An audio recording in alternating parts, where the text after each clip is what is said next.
नमस्कार। मैं डॉक्टर विजयलक्ष्मी हिंदी साहित्य की शिक्षिका हूँ। आज मैं आपके सामने कविता की एक परिभाषा प्रस्तुत करने जा रही हूँ। मैं बता दूँ, ये परिभाषा हिंदी साहित्य के जाने माने आलोचक आचार्य रामचंद्र शुक्ल जी के द्वारा दी गई है। उन्होंने एक निबंध लिखा है, कविता क्या है। ये परिभाषा उसी निबंध में आई है। जिस प्रकार आत्मा की मुक्तावस्था ज्ञान दशा कहलाती है, उसी प्रकार हृदय की मुक्तावस्था रस दशा कहलाती है। हृदय की इसी मुक्ति की साधना के लिए मनुष्य की वाणी जो शब्द विधान करती आई है, उसे ही कविता कहते हैं। कविता की ये जो परिभाषा है, देखने में बहुत छोटी है, लेकिन इसमें बहुत गहरे अर्थ छिपे हुए हैं। पहली पंक्ति में जो आई है, ज्ञान दशा की बात आई है। आत्मा की मुक्तावस्था ज्ञान दशा कहलाती है। प्रश्न बहुत स्वाभाविक है जो सबके मन में उठता है कि कविता की परिभाषा में ज्ञान दशा की चर्चा क्यों। इसका बहुत बड़ा कारण है।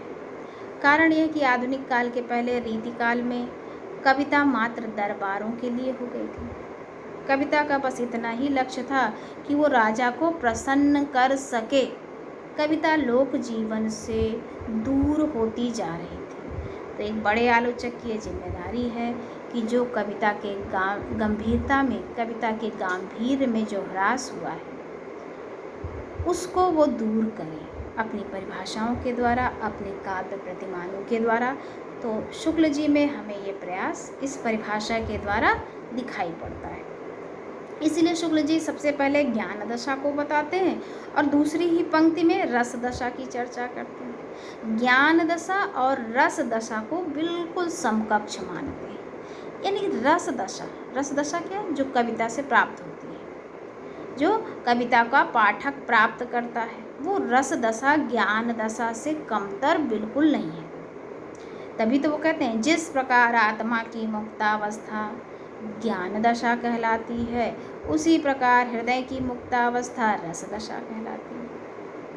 तो रस दशा, पहली चीज़ तो ये जान लेना है, परिभाषा में जो पहला संकेत शुक्ल जी करते हैं वो यही है कि हमें रस दशा को, या अप्रत्यक्ष रूप से कहें तो कविता को बहुत हल्के में नहीं लेना चाहिए। कविता अपने उद्देश्य में बहुत गंभीर कृत्य है। और उद्देश्य क्या है? अगली पंक्ति में, हृदय की इसी मुक्ति के लिए मनुष्य की वाणी जो शब्द विधान करती आई है। हृदय की मुक्ति ही कविता का चरम लक्ष्य है। तो ये हृदय की मुक्ति क्या है? हृदय की मुक्ति, हृदय की मुक्तावस्था, ये कौन सी अवस्था है? हृदय कब मुक्त होता है? जब वो अपने वैयक्तिक राग द्वेष से मुक्त हो जाए। हृदय जब अपने स्वार्थ संबंधों से ऊपर उठ जाए और लोक हृदय में विलीन हो जाए।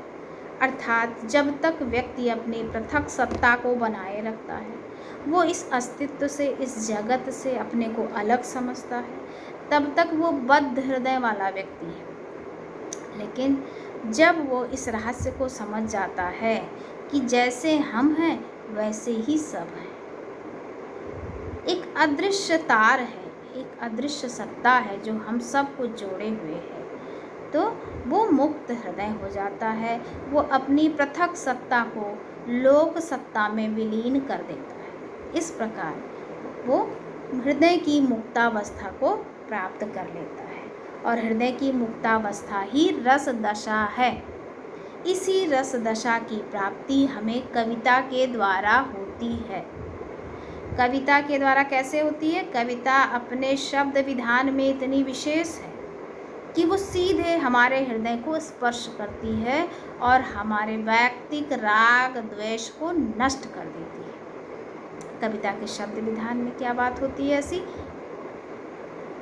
इसके लिए क्या है? कविता अपने भीतर बिंबों को समाहित किए रहती है, बहुत तरह के चित्रों का निर्माण करती है। कविता अमूर्त से अमूर्त बात को गोचर और मूर्त बनाकर कहती है। इसको हम एक उदाहरण से समझाना चाहेंगे।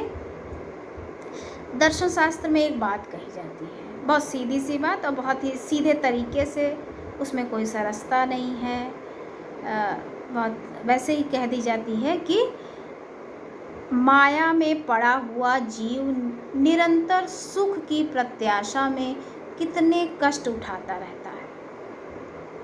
इसी बात को महाकवि तुलसीदास कैसे कहते हैं?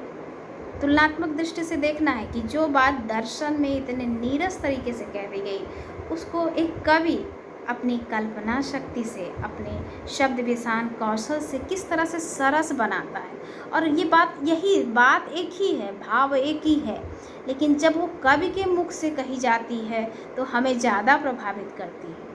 कैसे? हम इस बात को दर्शन के तरीके से कह देते हैं कि माया में पड़ा हुआ जीव निरंतर कष्ट का ही उपभोग करता है। इसी बात को कवि कैसे कहेगा? डासत ही बीत गई निशा सब, कबहु न नाथ नींद भर सुन। अब बताइए, इस बात को तो सीधे सीधे हम अनुभव कर सकते हैं कि जो बात दर्शन में कही गई, जिस तरीके से वहाँ कही गई, वो हमारी बुद्धि को थोड़ा बहुत स्पर्श कर पाती है, लेकिन कविता में आई हुई बात सीधे हमारे हृदय में पहुँचती है। और इस पंक्ति को पढ़ते हुए कौन व्यक्ति है जो इससे बहुत ज़्यादा प्रभावित नहीं हो जाए, जिसके सामने एक अमूर्त भाव कितना मूर्त रूप में दृष्टिगत नहीं हो जाएगा?